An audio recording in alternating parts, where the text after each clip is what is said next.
kunigų lageriuose. Vyskupai buvo, lietuvai vienas tik buvo likęs.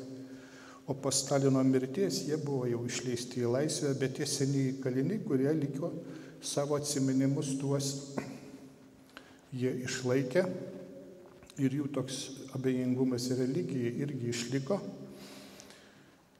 Tai dabar teko susidurti su vienu kunigu, vardu Algirdas, kuris man panašiai ir šnekėjo, kad iš tiesų tai buvo. Ir jis pats vaikystėje susidūrė su bažnyčioje patarnaudamas su blogais kunigais ir kad tai paskatino jį eiti į kunigystę, būtent ir tapti geru kunigu, kaip pavyzdį parodyti, kad galima būti geru, o kad blogas kunigas tai yra ir iš Evangelijos, netgi iš pačių Kristaus mokinių tarpo, kurie buvo ir silpni, kai kas ir išdavikiškai elgėsi, ir kad tai yra žmogaus ir visos bažnyčios kelias, tai yra laisvas pasirinkimas, pagundas turi visi.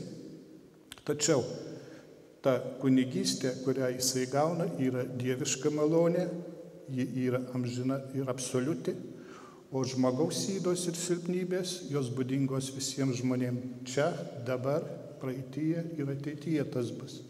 Ir dėl to negalim iš to daryti išvadų, kad kunigija arba dvasininkija tai yra blogis, esam dalelės mūsų pačių. Vėliau paaiškėjo dar kitas dalykas, kad mūsų tautos tokia savybė nelabai gera, nežinia kaip jis susiformavo, bet jau daugelis autorių pažymėjo, kad daugelis šeimų ūkininkų, kurie leisdavo vaikus į kunigus, varydavo juos be pašaukimo per prievartą.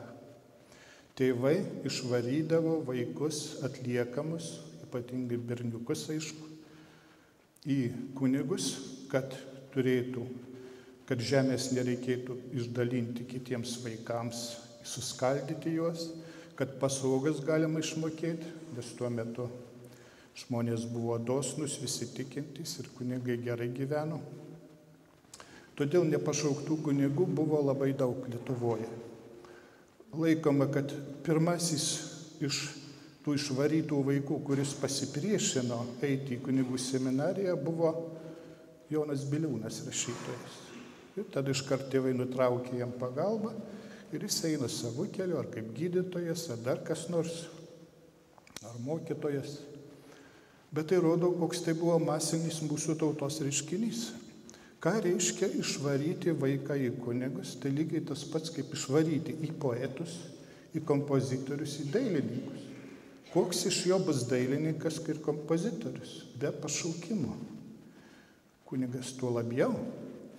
Tai čia yra tautos savybė, suvokimas būtent toks. Čia dar galima būtų panalizuoti, kodėl ir iš kur tai kilo. Šitą savybę, bet tai yra faktas.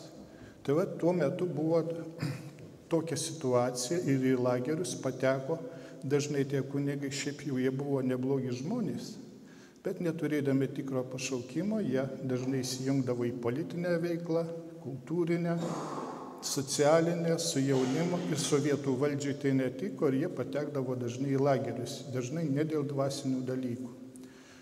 Tai kunigas Algirdas, su kuriuo aš ten susidūriau, jis atvirkščiai, stengdamasis būti tikras kunigas, jisai norėjo ne tik parodyti, bet tiesiog jis to gyveno.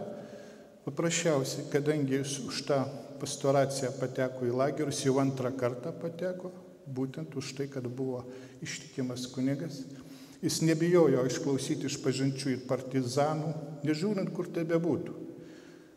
Valdžia sužinojasi, kad jis susiduria su partizanais ir reikalauja išduoti juos, o jis išduoti juk negali ir štai eini į lagerius ir be to per kankinimus eini.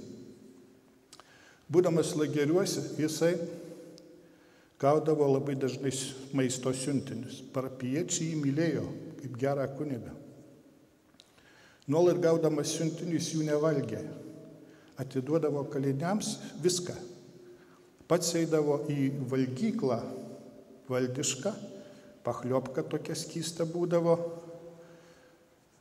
Rusiškai jį vadinasi H2O, vandens formulė, plus pšano, tokie grūdeliai, minus žiri, reiškia minus riebalai, хочешь живи, хочешь умри, reiškia iš tos pachliopkos. Bet jis būtent tą maitinosi, liesas žmogus, sudžiūvęs, nevalgydamas jam atsiųstų teisėtai maisto produktų. Tai į šitą kunigo, reiškia, akiratį patekę, susidūriau, čia jau pasirodė visai kitas žmogus.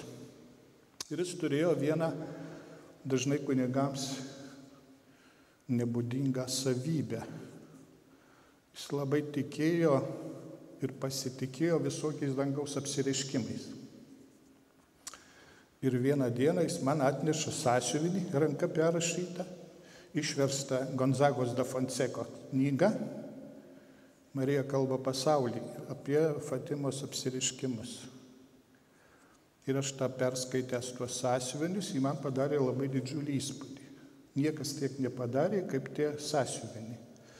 Tai man pasirodė, kad negali būti išgalvoti dalykai ir pavardės, ir datos nurodytos skaičiai labai tiksliai, kad tas dangaus apsireiškimai vyksta dabar, jie labai svarbus, jie turi labai misiją svarbę, jie yra apsireiškimai įvykę 17 metais, kai Rusijoje įvyko revoliucija ateistinė, reiškia.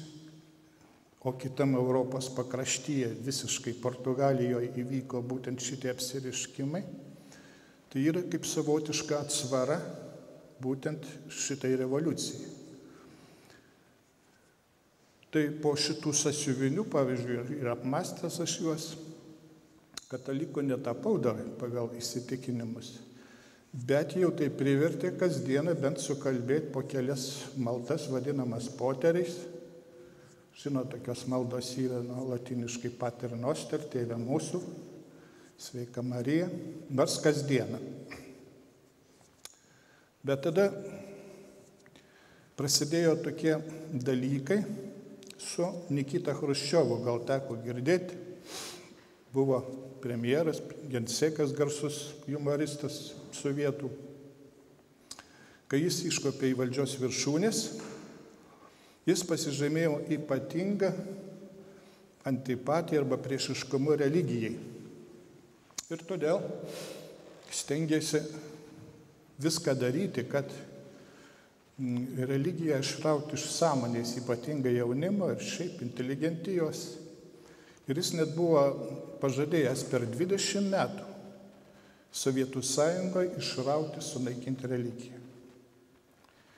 Ir tuo tikslu jis pradėjo cerkvių ir bažnyčių uždarinėjimą. Sovietų Sąjungoje buvo uždaryta apie 10 000 bažnyčių. Lietuvoje irgi buvo uždarinėjimos, tame tarpe ir Klaipėdos bažnyčios statyba sustabdyta ir kunigai nuteisti. Kartu jis panaudojo tai propagandai netgi kosmonautus, kai Gagarinas pirmą kartą į kosmosą 61 metais pakilo. Ir kai nusileido, jis kaip argumentą Chruščiovas pateikdavo, kad Gagarinas buvo kosmose ir Dievo ten nerado. Tai čia buvo vienas iš pagrindinių argumentų antireliginės propagandos. Ir turėdami omeny, kad religinė propaganda yra labai kenksminga,